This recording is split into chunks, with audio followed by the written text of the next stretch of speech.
नमस्कार मंडळी, माझ्या किचनमध्ये म्हणजे चैत्रास किचनमध्ये सर्वांचं खूप खूप स्वागत आहे. तर आज मी तुम्हाला अगदी सोप्या पद्धतीने लच्छा पराठा कसा बनवायचा हे दाखवत आहे. चला तर मग आता हा बनवायला सुरुवात करूयात. त्याकरता इथे मी 2 वाटी भरून कणिक घेतलेली आहे. तसेच 1 चमचा पांढरे आणि काळे तीळ लागणार आहेत. 1 चमचा कसुरी मेथी लागेल आणि चवीनुसार मीठ लागणार आहे. आता याच्यामध्ये मी 2 चमचे दही घातलेलं आहे आणि आता हे सगळं छान मिक्स करून नेहमीप्रमाणे थोडं थोडं पाणी घालून कणिक मळून घ्यायची आहे. लच्छा पराठ्याची कणिक मळून झालेली आहे. कणिक मळून झाल्यानंतर याच्यामध्ये मी साधारण 1 टेबलस्पून तेल घालून हे परत एकदा छान मळलेलं आहे. ही कणिक ना जास्त घट्ट पाहिजे ना पातळ पाहिजे, मध्यम अशी ही मळून घ्यायची आहे. आणि आता हे मी 10 मिनटं रेस्टिंगला ठेवत आहे.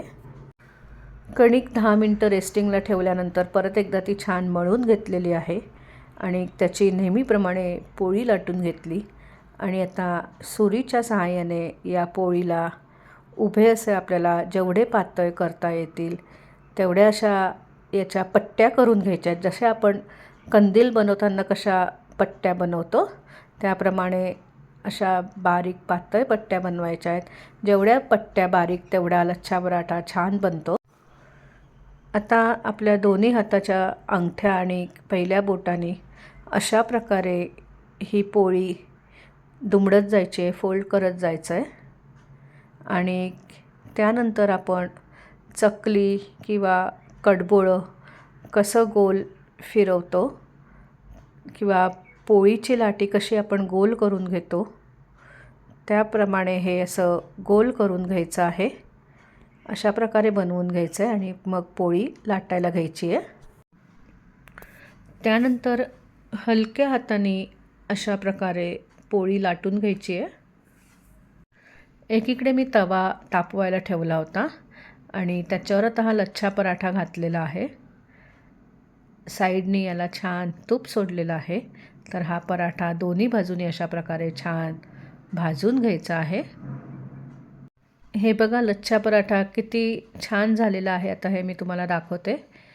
जेवढे तुम्ही त्याला पातळ पट्ट्या कापाल तेवढा तो असा छान खुसखुशीत आणि त्याला असे लेयर पडतील.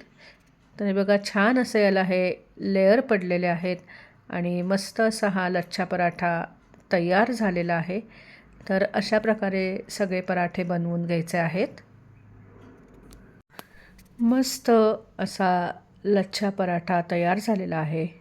अगदी सोप्या पद्धतीने मी तुम्हाला हा कसा बनवायचा हे दाखवलं. तेव्हा तुम्ही जरूर ही रेसिपी करून बघा. धन्यवाद. Bye bye.